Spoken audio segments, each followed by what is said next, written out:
Hello मेरे प्यारे छात्र और छात्राओं, कैसे हैं आप सभी। आइए एक बार फिर से आपके अपने YouTube channel Abhijeet online classes पर बहुत बहुत स्वागत करता हूं। प्यारे बच्चों, आप लोग जहां कहीं भी हो अच्छे से अपनी पढ़ाई को करते रहें बच्चों। इसलिए मैं आप लोगों को ये चीज़ बताना चाहता हूं बच्चों कि मैं फिर से लेकर पॉलिटी वाला जो चैप्टर फर्स्ट जो है यानी कि पॉलिटिकल साइंस जो बुक है आपका, उसमें का चैप्टर नंबर 1 लेकर के मैं फिर से आ चुका हूं। और इससे पहले मैंने लेक्चर 1 में प्यारे बच्चों लोकतंत्र में सत्ता की साझेदारी जो कि पहले चैप्टर है बच्चों, उसके बारे में मैंने जो भी परिभाषा है छोटे छोटे टॉपिक्स का उसको मैंने आपको बता दिया है, ठीक है ना। ताकि आपको सत्ता में साझेदारी, सत्ता में लोकतंत्र में सत्ता की साझेदारी का एक एक टॉपिक्स जो है समझ में आए बच्चों। और एक एक टॉपिक्स को समझाने के लिए मैंने एक कहे तो बेसिक क्लास के रूप में लेक्चर 1 मैंने दे दिया है, ठीक है।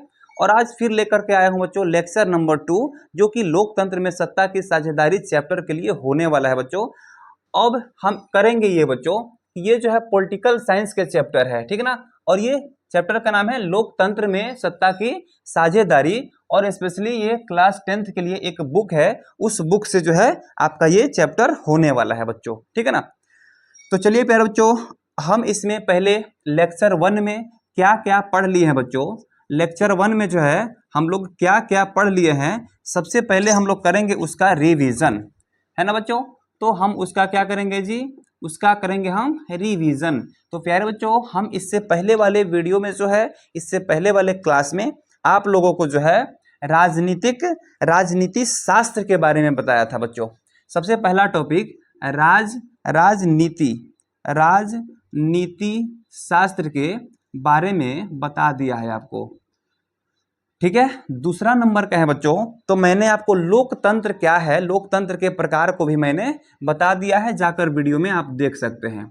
ये हम लोग पढ़ लिए हैं, लोकतंत्र के बारे में पढ़ लिए हैं, ठीक है। अगला पॉइंट प्यारे बच्चों, संविधान को हम डीपली तरीका से बिल्कुल डीप में जाकर के आपको बताए हैं कि संविधान जो है पहली बैठक कब हुई थी, संविधान को किसने मिलकर के बनाया था, कितने लोगों का समूह था उस समय। इससे पहले वाले वीडियो में मैंने बता दिया है, यानी संविधान के बारे में भी मैंने आप लोगों को पढ़ा दिया है मेरे लाल, ठीक है। अब हम पढ़ेंगे क्या बच्चों, तो चौथा नंबर में अभी हम क्या बताए हैं, शासन के बारे में भी आपको मैंने बता दिया है मेरे बच्चे। उसके बाद पांचवा एक और टॉपिक्स है जो सरकार के बारे में, यानी कि सरकार के बारे में भी मैंने आपको बता दिए है बच्चों, ठीक है ना। तो इससे जो है कोई प्रॉब्लम ना हो लोकतंत्र में सत्ता की साझेदारी वाला चैप्टर को पढ़ने के लिए। इसलिए प्यारे बच्चों मैंने ये सभी टॉपिक्स को जो है ना पहले ही एक्सप्लेन कर दिया है बच्चों। आ रहा समझ में। तो मेरे प्यारे बच्चों इसके बाद हम लोग पढ़ेंगे क्या, तो इसके बाद बच्चों हम लोग पढ़ेंगे आज जो क्लास हम स्टार्ट किए हैं उसमें लेकर के आए हैं बच्चों सत्ता की साझेदारी, जो अपने चैप्टर से इसमें खास बातें हम लोग पढ़ेंगे। सत्ता में साझेदारी के बारे में हमें पढ़ना है, सत्ता में साझेदारी, है ना, इसके बारे में हम लोग पढ़ेंगे। दूसरा टॉपिक बच्चों हम लोग पढ़ेंगे क्या, सामाजिक विभिन्नता को पढ़ेंगे, ठीक है ना। सामाजिक विभिन्नता, सामाजिक विभिन्नता को पढ़ेंगे। उसके बाद इसमें हम लोग पढ़ेंगे क्या, सामाजिक विभाजन के बारे में, सामाजिक विभाजन के बारे में हम लोग क्या करेंगे ना कि पढ़ेंगे बच्चों, ठीक है ना। तो आज के टॉपिक में हम इन 3 टॉपिक को क्या करेंगे, डिस्क्राइब करेंगे, यानी कि इसको परिभाषित करेंगे बच्चों। तो सभी बच्चे जो है एक बार वीडियो को जरूर लाइक कर दीजिएगा। अगर चैनल पर नए हो ना तो हो सके तो चैनल को सब्सक्राइब कर लीजिएगा और बेल आइकन को जरूर दबा दीजिएगा, ताकि अगला जो भी वीडियो मैं या इस चैनल पे अपलोड करता हूं उससे संबंधित जानकारी आपको जरूर मिल जाए बच्चे, है ना। तो बहुत बहुत रिक्वेस्ट है बच्चे कि वीडियो को लाइक करके चैनल को सब्सक्राइब कर ही लीजिएगा, ठीक है ना। तो चलिए बच्चों आज के टॉपिक में हम सबसे पहला टॉपिक स्टार्ट करें ना, सत्ता में साझेदारी, है ना जी। चलिए स्टार्ट करता हूं।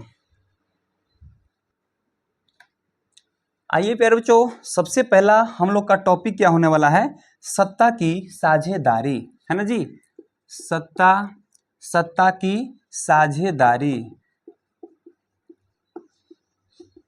प्यारे बच्चों सबसे पहले ये नया शब्द होने वाला है आपके लिए, तो इसलिए मैं इन चीज़ों को ऐसे बताना चाहूँगा कि सत्ता का मतलब होता है सरकार का जो भी क्रियाक्रम होता है, क्रियाकलाप होता है, उसको हम लोग कहते हैं सत्ता। यानी अपने देश के शासन में किसी का अधिकार होना, किसी का हिस्सा होना, हम लोग क्या कहते हैं? सत्ता की साझेदारी कहते हैं। यानी साझेदारी का मतलब एक तरह से कहना तो हिस्सा होता है। क्या होता है जी? हिस्सा होता है। यानी अब हमारे देश के शासन में जो है ना, हम लोगों का भी हिस्सा होना चाहिए। आ रहा समझ में? तो हम लोग का भी हिस्सा होना चाहिए प्यारे बच्चों। हम ठीक उसी चीज को कहते हैं सत्ता में साझेदारी।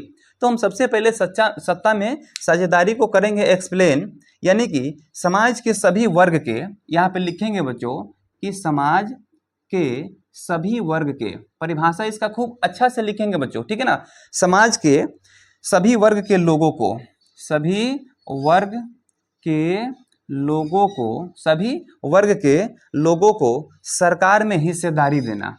लोगों को सरकार में हिस्सेदारी देना।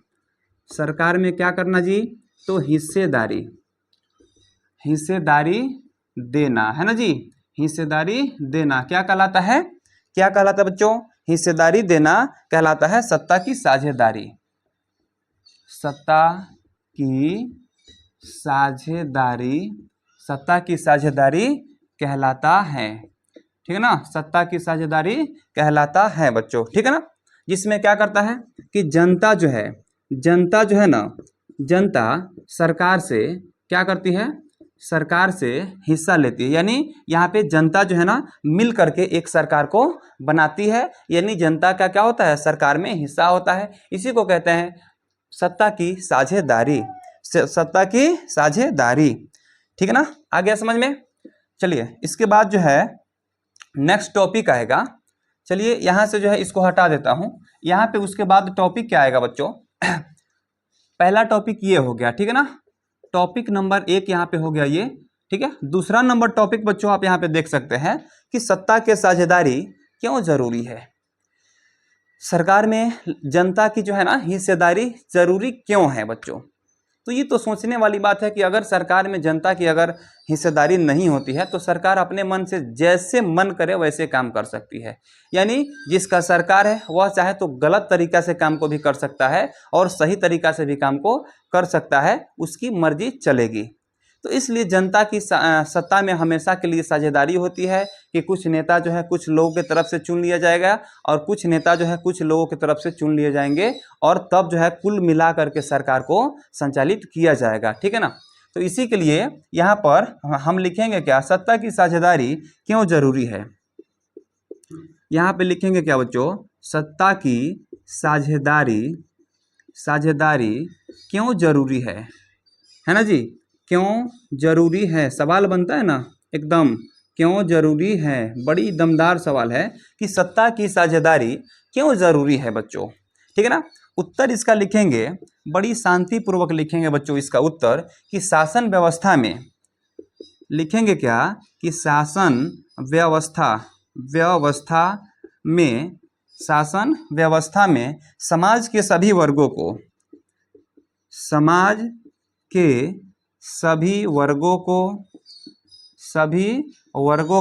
यानी शासन व्यवस्था यानी जो सरकार का जो आदेश चल रहा है, आज्ञा का पालन करने के लिए जो लोगों को बोल रहे हैं, छोटे छोटे जो नेता लोग हैं ना, उनको जो है अपने में शामिल कर रहे हैं, उसी को कहते हैं शासन। और इस व्यवस्था में समाज के सभी वर्गों को क्या कर रहा है? शामिल करने के लिए,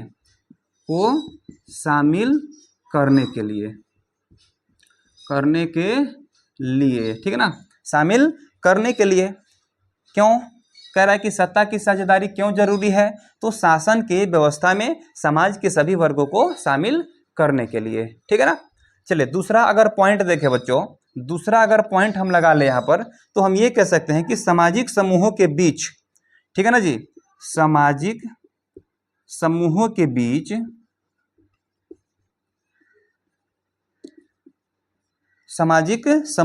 बीच आपसी टकराव को,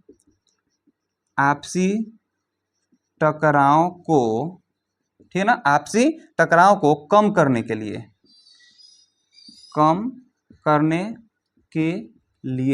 देखिए सत्ता में साझेदारी जो होता है आपसी टकराव को कम करने के लिए, जैसे कि कुछ लोग का सरकार बन गया, कुछ लोग चाहते हैं कि अब ये सरकार नहीं रहेंगे, अब हम लोग का अलग सरकार रहना चाहिए, तो इससे जो है आपसी टकराव हो जाएगा, ठीक है ना।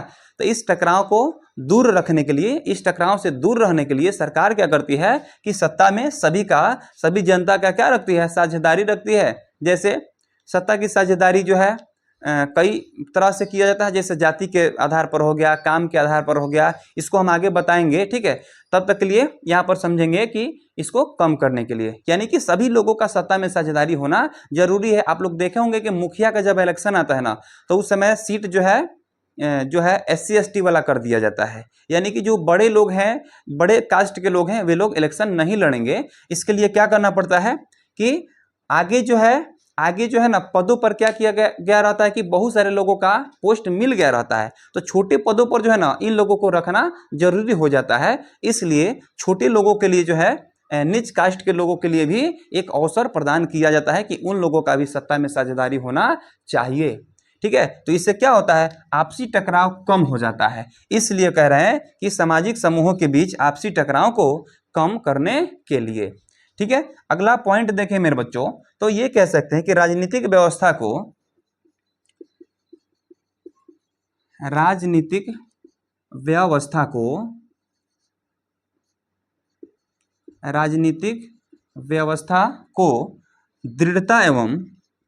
दृढ़ता, मजबूती होता है दृढ़ता का मतलब, ठीक है ना, दृढ़ता एवं अस्थायित्व प्रदान करने के लिए,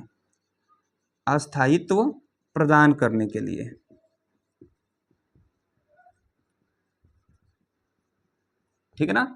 देखिए, राजनीतिक व्यवस्था को दृढ़ता एवं अस्थायित्व प्रदान करने के लिए, इससे क्या होता है कि राजनीतिक व्यवस्था जो है एक तरह से मजबूत हो जाता है, ठीक है ना। किससे, तो सत्ता में साझेदारी से, और एक प्रकार का मजबूत जो है राजनीतिक बना रहता है, जिसके चलते जो है ना कि कभी दल टूटने का चांस नहीं रहता है। और उससे क्या होता है ना कि सभी लोग सहमत होते हैं और सभी लोग चाहते भी यही है कि सत्ता में साझेदारी होनी चाहिए, कि सभी लोग की साझेदारी सत्ता में होनी चाहिए, जिससे सत्ता को अच्छी तरह से चला सके, सरकार को अच्छी तरह से चला सके। एक तरह से कहें बच्चों तो सत्ता को सरकार भी हम कह सकते हैं, ठीक है ना, सत्ता को सरकार कह सकते हैं, यानी कि सरकार में सभी लोगों की साझेदारी यानी कि हिस्सा। आ गया समझ में बच्चों। तो एक बार सभी लोग जो है कमेंट बॉक्स में दिल लगा करके दिल का इमोजी जरूर भेज देंगे बच्चों, ठीक है ना। और चलिए फिर चलते हैं आगे, टॉपिक को देखते हैं, नेक्स्ट टॉपिक को, ठीक है ना। चले, ठीक है, चलिए आइए बच्चों, अब हम देखेंगे टॉपिक नंबर 3 में सत्ता की साझेदारी के रूप, यानी सत्ता के साझेदारी का अलग अलग रूप कौन कौन सा हो सकता है बच्चों, उन चीजों को हम समझेंगे, ठीक है ना। यानी कि यहाँ पे क्या देखेंगे जी, सत्ता की साझेदारी का रूप, किस किस रूप में सत्ता की साझेदारी हो सकता है, ठीक है ना। सत्ता की साझेदारी का रूप हम लोग देखेंगे बच्चों, है ना जी। तो सत्ता की साझेदारी का रूप कौन कौन सा होता है उसे हम भली भांति समझेंगे और बिल्कुल अच्छी तरह से समझेंगे, ठीक है ना। तो चलिए पहला नंबर पॉइंट जो है, इसमें सत्ता की साझेदारी का कौन सा रूप हम लोग देखेंगे बच्चों। तो प्यारे बच्चों, इसमें आप लोग देख सकते हैं कि सरकार के विभिन्न अंगों, किसको देखेंगे, सरकार के विभिन्न अंगों को देखेंगे, ठीक है ना। जैसे अंग हैं कौन कौन, विभिन्न अंग सरकार के, तो यहाँ पे मैंने बताया था बच्चों कि ये जो है ना विधायिका है, क्या जी, विधायिका है। उसके बाद देखिए प्यारे बच्चों, तो कार्यपालिका है, और मेरे प्यारे बच्चों इसके बाद में मैंने आपको पहले इस चीज को बता दिया था कि न्यायपालिका है, ठीक है ना, न्यायपालिका है, ठीक है ना, न्यायपालिका है, ठीक है। विधायिका जो है बच्चों, ये नियम कानून को बनाने का काम करती है, और कार्यपालिका जो है इसको लागू करने का काम करती है। और बाद में देखें बच्चों, तो सबसे लास्ट में एक और होता है ये अंग सरकार का, जो न्यायपालिका है, इन सारे नियम कानून को क्या देख रेख करने का काम करती है, ठीक है ना। चलिए उसके बाद हम यहाँ पर पॉइंट लिखेंगे न्यायपालिका न्यायपालिका ठीक है ना, न्यायपालिका के बीच, न्यायपालिका के बीच। चलिए, ये क्या करता है, सत्ता की साझेदारी का यह रूप है, किसके बीच, तो विधायिका, कार्यपालिका और न्यायपालिका के बीच में, ठीक है ना। अगला अगला हम देखेंगे पॉइंट कि सरकार के विभिन्न स्तरों, सरकार के विभिन्न विभिन्न स्तरों, ठीक है ना, विभिन्न स्तरों को हम यहाँ पर देखेंगे, ठीक है। तो विभिन्न स्तर इसका क्या क्या है बच्चों, तो सबसे पहला स्तर हम लोग देखेंगे कि इसमें जो है केंद्र सरकार है, केंद्र सरकार है, ठीक है ना जी, केंद्र सरकार पहला क्या है, केंद्र सरकार है। दूसरा स्तर बच्चों देखें हम लोग तो राज्य सरकार है, राज्य सरकार है, ठीक है ना, राज्य सरकार है। और तीसरा स्तर में बच्चों ये होता है स्थानीय सरकार, ठीक है ना, स्थानीय सरकार यहाँ पर हो जाएगा, ठीक है, स्थानीय सरकार हो जाएगा। केंद्र सरकार का मतलब होता है कि मिल करके कुल सारे राज्यों को चलाता है। जैसे कि हमारे भारत में जो है कितने राज्य है बच्चों, कितने राज्य है, तो 28 राज्य है, ठीक है। कुछ दिन पहले 29 था, लेकिन फिर इधर 28 ही हो गया है, क्योंकि 2 राज्यों को फिर एक में मिला दिया गया है, 378 धारा जब से हटा दिया गया था, ठीक है ना। तो यहाँ पे जो है केंद्र सरकार पूरा राज्य पर, ऑल स्टेट पर, ठीक है, ऑल स्टेट पे राज्य करती है। उसके बाद राज्य सरकार जो है जिलों पर, ऑल डिस्ट्रिक्ट पे कह सकते हैं, यानी कि केवल एक राज्य पर इसका अधिकार होता है, यानी हम कह सकते हैं कि ऑल डिस्ट्रिक्ट, ठीक है। और स्थानीय सरकार जो क्या करती है बच्चों, केवल इसका जो है ना एक जिला पर अधिकार होता है, उसे कहते हैं स्थानीय सरकार, अपने जिला स्थान पर इसका अधिकार होता है, ठीक है। जैसे एसपी हो गया, ये सब डीएसपी वगैरह, ये सब मिल करके सभी को मिला करके स्थानीय सरकार के रूप में देखा जाता है, ठीक है। चलिए, उसके बाद यहां पर देखेंगे बच्चों तीसरा पॉइंट, अगर हम लोग देखें तो आप लोग को देखने के लिए मिलेगा विभिन्न समुदायों, विभिन्न समुदायों के रूप में भी, विभिन्न समुदायों के रूप में, समुदायों के रूप में भी इसे बांटा जाता है, ठीक है ना। जैसे समुदाय का मतलब होता है जाति, ठीक है ना, समुदाय का मतलब जाति होता है। जैसे मान लीजिए कि समुदाय का मतलब समूह होता है ना, जैसे जाति के आधार पर, जाति के आधार पर, ठीक है। उसके बाद हो गया आपको भाषा वाले कितने ग्रुप के, भाषा वाले कितने लोग हैं, भाषा के आधार पर, जैसे हिंदी बोलने वाले कितने लोग हैं, उनका समूह अलग बना करके, और तब क्या किया जाता है कि इसका समुदायों को अलग अलग किया जाता है। यह भी एक अंग के रूप में माना जाता है, ठीक है, भाषा के आधार पर। उसके बाद जो है धर्म के आधार पर, ठीक है ना, धर्म के आधार पर, कुछ लोगों को क्षेत्र के आधार पर, ठीक है ना, कितने लोग जो है जैसे कि ग्रामीण क्षेत्र के लोग हैं, कितने लोग शहरी क्षेत्र के लोग हैं, कितने लोग हैं जो दोनों के लगभग बीचों बीच में पाए जाते हैं, इस तरह से, ठीक है ना। लिंग के आधार पर भी, लिंग के बीच, यानी इन सभी के बीच में जो है ना भिन्नता दिखाया जाता है बच्चों, ठीक है। उसके बाद जो है दबाव समूह, एक और पॉइंट आप लोग यहां पर देख सकते हैं कि दबाव समूह, विभिन्न दबाव समूहों के राजनीतिक दलों के बीच, विभिन्न दबाव समूह, विभिन्न दबाव समूह, विभिन्न दबाव समूह एवं राजनीतिक दलों के बीच, एवं राजनीतिक दलों के बीच, राजनीतिक दलों के बीच, ठीक है ना। तो सबसे पहले प्यारे बच्चों ये आप लोग सारे चीजों को समझ चुके होंगे। लास्ट में एक आ रहा है यहाँ पे नया शब्द आप लोग के लिए कि दबाव समूह किसे कहते हैं। ये सवाल कई बार आपके मैट्रिक बोर्ड एग्जाम में पूछा जा चुका है बच्चों, तो इसको मैं चाहूंगा कि सबसे पहले जो है एक बार एक्सप्लेन कर ही दिया जाए, है ना। तो आइए इसको परिभाषित करते हैं कि आखिर दबाव समूह किसे कहते हैं, ठीक है ना। आइए बच्चों, इसे हम चौथा नंबर टॉपिक के एक रूप में देखेंगे, लिखेंगे कि दबाव समूह से आप क्या समझते हैं, आप क्या समझते हैं, है ना जी। दबाव समूह से आप क्या समझते हैं, इसको डायरेक्ट हम क्वेश्चन में ही ले लेते हैं, सवाल में ही ले लेते हैं, ठीक है ना। तो आप ये कह सकते हैं दबाव समूह के बारे में थोड़ा सा लिखेंगे सभी बच्चे कि अपने हित के लिए, उत्तर में क्या लिखूंगा बच्चों, उत्तर में कि अपने हित के लिए, अपने हित के लिए, अपनी भलाई के लिए यानी कि हित के लिए बनाए गए समूह को, बनाए गए बनाए गए समूह को दबाव समूह कहते हैं, दबाव समूह कहते हैं। क्या कहते हैं जी? दबाव समूह कहते हैं। जैसे कुछ दिन पहले नो नॉर्मलाइजेशन के लिए खान सर जी ने एक समूह बनाया था जो बच्चों का समूह था, और जो नो नॉर्मलाइजेशन एक नियम है, उसको जो है समझ लीजिएगा, आप लोग समझ भी सकते हैं। नो नॉर्मलाइजेशन एक नियम है, उसको जो है रद्द करवाने के लिए खान सर जी ने एक दबाव समूह बनाया था, जिसमें बच्चों और शिक्षकों का समूह था। यानी कि बच्चों और शिक्षकों का मिला करके एक समूह बनाया गया था, जिसको ये था ना कि सरकार के कोई नियम है वह हमें अच्छा नहीं लग रहा है, वह नियम जो है ना हम बच्चों के जो है रहन सहन से विरुद्ध है, जीवन से विरुद्ध है, तो इसलिए हम उसे नहीं लागू होने देना चाहेंगे। तो इसलिए हम क्या करेंगे कि एक आंदोलन के रूप को हम खड़ा करेंगे, और आंदोलन से क्या करेंगे कि उसको दबा देंगे नियम को। ठीक है, तो हम उसे भी एक दबाव समूह के भी नज़र से देख सकते हैं। यानी जैसे कि आप लोग यहाँ पे देखेंगे कि कुछ छात्रों के लिए मांग करना पड़ता है, जैसे उसको क्या कहेंगे? छात्र संघ कहेंगे।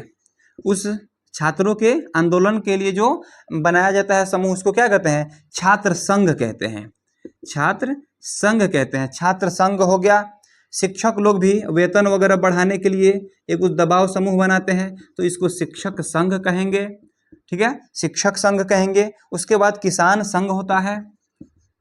किसानों का जो है अन्नदाना का जो रेट नहीं बढ़ाया जाता है, तो किसान भी क्या करते हैं? एक आंदोलन करते हैं, जो किसान संघ कहते हैं।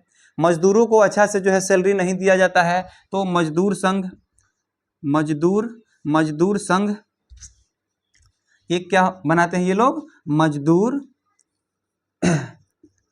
मजदूर संघ बनाते हैं, है ना जी। तो ये मजदूर संघ भी बनाया जाता है। यानी कि ये सभी क्या है? इन सभी को एक तरह से हम लोग दबाव समूह के नज़र से देख सकते हैं बच्चों। ठीक है ना, आगे बढ़ जाएं। चलिए आगे बढ़ते हैं। इसे चौथा नंबर टॉपिक में ले लिए हैं। यानी बच्चों अब हम देखेंगे पांचवा टॉपिक को। ठीक है, आइए पांचवा नंबर टॉपिक में हम लिखेंगे क्या बच्चों? आइए पांचवा नंबर टॉपिक सभी बच्चे लिखिए मेरे साथ। सामाजिक विभिन्नता। सामाजिक विभिन्नता, सामाजिक विभिन्नता। सभी बच्चे जो है, सभी बच्चे मेरे साथ लिखिएगा कॉपी में। सामाजिक विभिन्नता यानी कि सामाजिक विभिन्नता यानी समाज को भिन्न भिन्न रूप में क्यों हम लोग मानते हैं, क्यों समाज को अलग अलग रूप में देखा जाता है, जो शुरू से ही देखा जाते आ रहा है। अरे समझ में, जैसे भीमराव अंबेडकर जी को जो है अलग नज़र से देखा जाता था उस समय, लेकिन भीमराव अंबेडकर जी ने संविधान में अपना अहम भूमिका निभाई थी। अरे समझ में, तो आज भी, आज के समय में भी सामाजिक विभिन्नता हमारे देश में या फिर हमारे पड़ोसी अन्य देशों में भी देखने के लिए मिलता है। तो इसका अर्थ क्या होता है बच्चों? सामाजिक विभिन्नता का अर्थ क्या होता है? मेरे साथ लिखेंगे बच्चों, लिखेंगे समाज के विभिन्न जाति धर्म। लिखेंगे मेरे साथ कि समाज के विभिन्न जाति धर्म, विभिन्न जाति धर्म, समाज के विभिन्न जाति धर्म धर्म के साथ साथ मैंने कुछ देर पहले बताया था कि धर्म भी होता है, इसके हिसाब से भी बांटा जाता है, भाषा के हिसाब से भी बांटा जाता है। ठीक है ना, और कहें बच्चों तो लिंग के हिसाब से, जैसे कि ये स्त्री है तो ये पुरुष है, इनको लेकर के सामाजिक विभिन्नता दिखाया जाता है हमारे समाज में हमेशा से। ठीक है, और यहाँ पे देखें बच्चों जैसे लिंग अथवा अभी और भी है, अथवा संस्कृति के लोग, संस्कृति के लोग रहते हैं लोग रहते हैं, इसे ही क्या कहते हैं बच्चों? तो इसे ही सामाजिक विभिन्नता कहते हैं। ठीक है ना, इसे ही सामाजिक विभिन्नता कहा जाता है, विभिन्नता कहा जाता है। कुछ दिन पहले तो एक पैतृक संस्था भी था कि आपके पिता अगर मजदूर है तो आप जो है दरोगा का काम तैयारी नहीं कर सकते हैं, दरोगा बन भी नहीं सकते हैं। आपके पिता अगर किसान थे तो आप भी किसान ही बनेंगे, पैतृक नियम लगाए गए थे कुछ दिन पहले, ठीक है। लेकिन सारे नियमों को आजकल जो है ना तोड़ करके हटा दिया गया है, सारे के सारे लोग जनरल हो गए हैं आजकल, ठीक है ना। जैसे मैं यहाँ पर देखे बच्चों, तो मान लीजिए कोई कहता है कि भूमिहार है, ठीक है ना, कोई कहता है भूमिहार है, तो कोई यहाँ पे कहता है राजपूत, कोई राजपूत है, ठीक है, कोई राजपूत है। अगर धर्म को देखें तो कोई यादव है ना, तो कोई क्या है, कोई क्या है कि कोई ईसाई है ना। तो इस तरह से धर्म के हिसाब से लोगों में, समाज में भिन्नता को दिखाया जाता है। अगर कहें तो जैसे कि ईसाई नहीं, यहाँ जाति ना, धर्म, धर्म नहीं जाति, यानी कि कोई मान लीजिए कि जैसे कुशवाहा है ना, तो इसे जाति कहेंगे। उसके बाद यहाँ पे देखेंगे बच्चों कि धर्म, धर्म के हिसाब से, यानी कि कोई हिंदू है, कोई हिंदू धर्म का है, कोई सिख है ना, कोई सिख है, कोई ईसाई है, तो कोई मुस्लिम है ना। तो इस प्रकार से धर्म के हिसाब से भी इसकी विभिन्नता को दिखाया जाता है। उसके बाद जो है यहाँ पे देखेंगे भाषा के हिसाब से, यानी कोई बंगाली बोलता है, तो कोई हिंदी बोलता है ना, तो कोई अंग्रेजी बोलता है, अंग्रेजी भाषा वाले हैं, तो कोई मराठी भाषा वाले हैं, है ना। यानी कि भाषा के हिसाब से भी समाज में क्या, सामाजिक विभिन्नता को दिखाया जाता है। अगर कह दिया जाए बच्चों कि किन किन सामाजिक विभिन्नता, किन किन आधार पर सामाजिक विभिन्नता को दिखाया जाता है, तो हम कहेंगे बच्चों जाति के आधार पर, यहाँ पे धर्म के आधार पर, ठीक है ना, यहाँ पे भाषा के आधार पर, ठीक है। आप लोग ऐसे उत्तर लिख सकते हैं बच्चों, ठीक है ना। लिंग के आधार पर भी दिखाया जा सकता है बच्चों, जो कि महिला कहा जाता है, ये महिला है, ये काम नहीं कर सकती है, क्यों नहीं कर सकती है। उसके बाद जो है ये हो जाएगा आपको पुरुष, पुरुष यानी कि ये हो गया बच्चों लिंग के आधार पर, ठीक है ना। यानी लिंग के आधार पर भी सामाजिक विभिन्नता को दिखाया जाता है, यानी समाज के विभिन्न जाति, धर्म, भाषा, लिंग अथवा संस्कृति के लोग हैं, इसे ही संस्कृति सामाजिक विभिन्नता कहा जाता है। सभी लोग को अलग अलग दिखाया जाता है, ठीक है। चलिए आगे बढ़े, आइए बच्चों, आइए इसके बाद हम लोग देखेंगे क्या, सामाजिक विभाजन। छठा नंबर टॉपिक देखेंगे बच्चों, सामाजिक विभाजन, ठीक है ना। सामाजिक विभाजन है ना, विभाजन का मतलब एक तरह से कहे बच्चों तो बंटवारा, क्या होता है जी, बंटवारा होता है, ठीक है ना। यानी कि हम लोग देखेंगे क्या, सामाजिक विभाजन, ठीक है। तो सामाजिक विभाजन से आप क्या समझते हैं बच्चे, यानी समाज को क्षेत्र, जाति, धर्म, नस्ल आदि के आधार पर विभाजित होना सामाजिक विभाजन कहलाता है। यानी हम यहाँ पे लिखेंगे कि समाज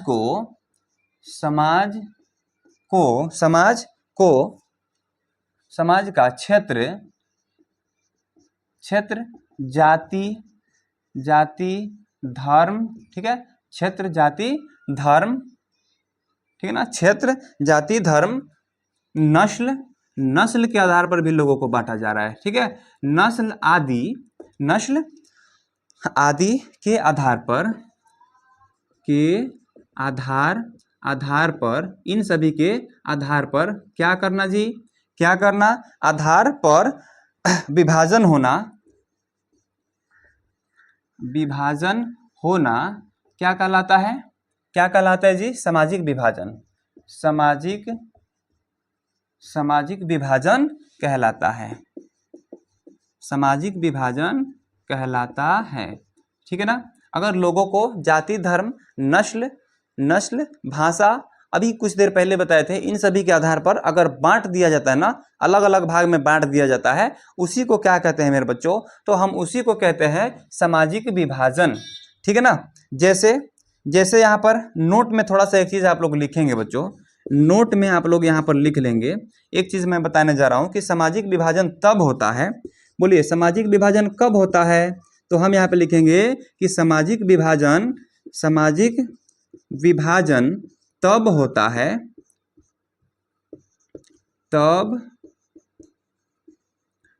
जब क्या होता है जी, जब कुछ सामाजिक विभिन्नता, जब कुछ सामाजिक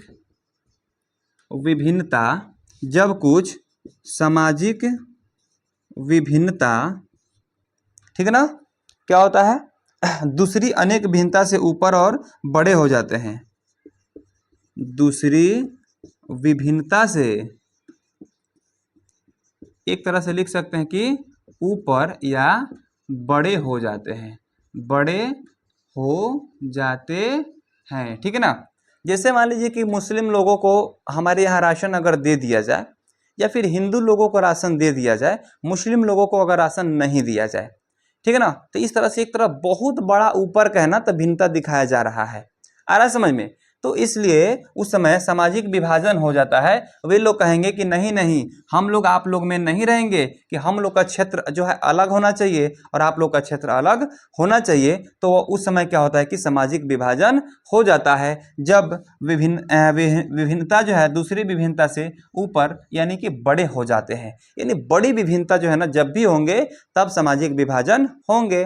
यानी कि हिंदुस्तान पाकिस्तान का बंटवारा क्यों हुआ होगा, कुछ अनुमान लग रहा है। उस समय भी कोई सामाजिक बड़ा जो है ना क्या हुआ होगा, दूसरी विभिन्नता से ऊपर चाहे बड़ा हुआ होगा, बड़ा सा भिन्नता दिखाई दिया होगा ना उन लोगों को, तब जाकर के वे लोग बोले होंगे कि नहीं नहीं, हम आप लोग में नहीं रहेंगे, हम लोग का अलग एक पाकिस्तान बनना चाहिए। आ रहा समझ में। तो वही कह रहा है कि सामाजिक विभाजन तब भी हो सकता है। ठीक है, आइए जस्ट आगे बढ़े। अब ये भारत में सामाजिक विभाजन का आधार क्या क्या है, किस किस आधार पर जो है भारत में अलग अलग विभाजन किया जाता है, हम उसको देखेंगे। ठीक है, चलिए जी। अब हम देखेंगे क्या, यहाँ पर 7वां टॉपिक देखेंगे। कह रहा है क्या कि भारत में सामाजिक विभाजन का आधार, भारत में सामाजिक विभाजन का आधार, ठीक है ना। यानी भारत को किन किन आधारों पर जो है विभाजित किया जाता है। ऐसे सवाल आपके एग्जाम में हमेशा पूछे जाते हैं बच्चों। ये जो है एग्जाम की दृष्टि से मैं ये सवाल लिखा हूं कि भारत में सामाजिक विभाजन का आधार क्या है, आधार क्या है। ऐसे सवाल आपके एग्जाम में आएंगे, क्या है, ठीक है ना। इसका उत्तर कैसे लिखेंगे बच्चों, उत्तर कैसे लिखेंगे, आइए डायरेक्ट हम उत्तर में इसका आधार ही लिखना शुरू कर देते हैं। यानी कि भाषा के आधार पर, भाषा के आधार पर बांटा जा सकता है, आपको क्षेत्र के आधार पर, क्षेत्र के आधार पर बांटा जा सकता है, जाति के आधार पर बांटा जा सकता है, ठीक है ना, जाति के आधार पर, और आपको धर्म के आधार पर, धर्म के आधार पर, उसके बाद जो है लिंग के आधार पर, उसके बाद जो है संस्कृति के आधार पर, ठीक है ना, संस्कृति इत्यादि। ठीक है, अगर इतना लिख देते हैं आपको 110% आंसर सही होंगे, और 110% में 110% जो है आपको अंक प्राप्त होंगे। इसमें अंक कटने की चांसेस नहीं रहेंगे बच्चों, ठीक है ना। यानी कि भाषा अगर देखें बच्चों, तो कोई जो है यहाँ पे भाषा देखेंगे, कोई हिंदी बोलता है और कोई गैर हिंदी, कोई बच्चों यहाँ पे हिंदी बोलता है तो कोई गैर हिंदी बोलता है। क्षेत्र देखा जाए बच्चों तो कोई बिहारी है, कोई बिहारी है तो कोई मराठी है। जाति देखा जाए कोई हिंदू है कोई मुस्लिम है। धर्म देखा जाए बच्चों, धर्म देखा जाए तो यहाँ पे यहाँ पे जाति में कोई यादव है कोई भूमिहार है। धर्म देखा जाए कोई हिंदू है कोई मुस्लिम है। लिंग देखा जाए कोई स्त्री है कोई पुरुष है। यानी कि इन सभी के आधार पर जो है ना लोगों को विभाजित किया जाता है। उसके बाद संस्कृति देखा जाए, संस्कृति देखा जाए तो कोई बिहार संस्कृति से चलता है तो कोई जो है बंगाल संस्कृति से चलता है, ठीक है ना। तो इस प्रकार से जो है हमारे भारत में क्या होता है, सामाजिक विभाजन होता है, ठीक है ना।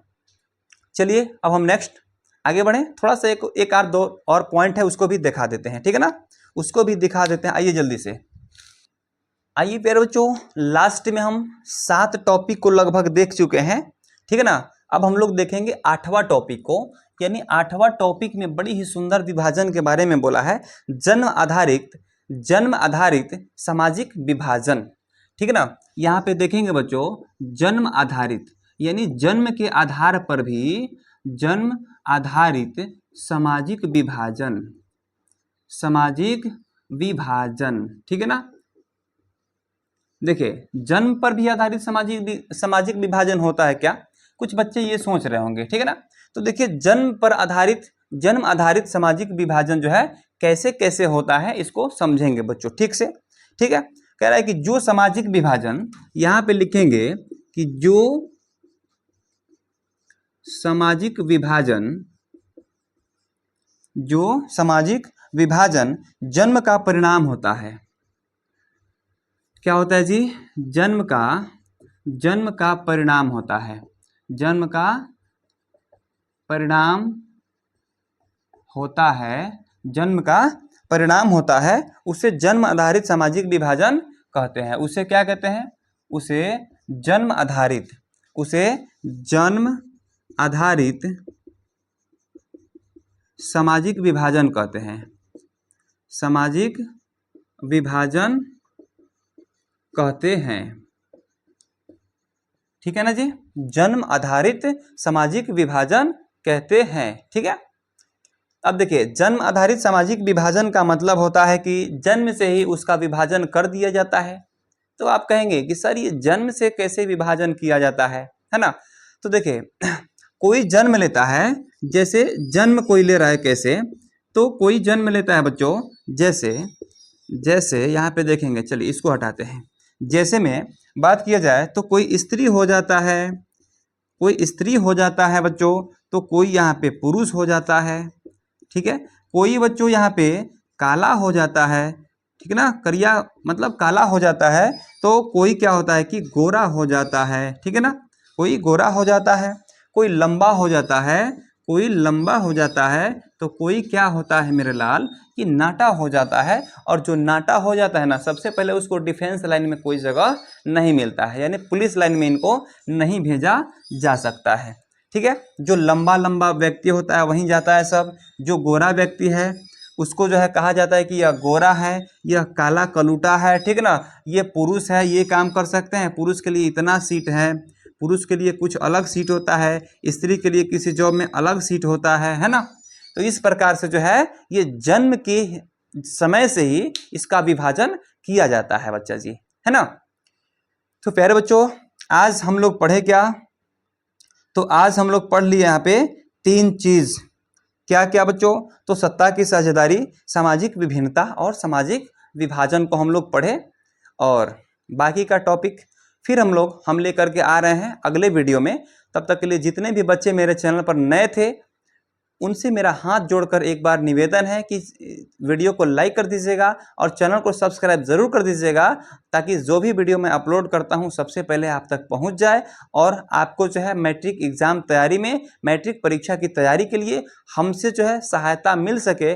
और ये बहुत खुशी मैं महसूस करूंगा कि आप हमसे तैयारी करके और मैट्रिक का एग्ज़ाम दिए हैं और दे करके जो है अपनी सफलता को हासिल किए हैं। ठीक है ना, तो चलिए फिर मिलते हैं। तब तक के लिए प्यारे बच्चों, सभी को मेरे तरफ से दिल से धन्यवाद और जय हिंद।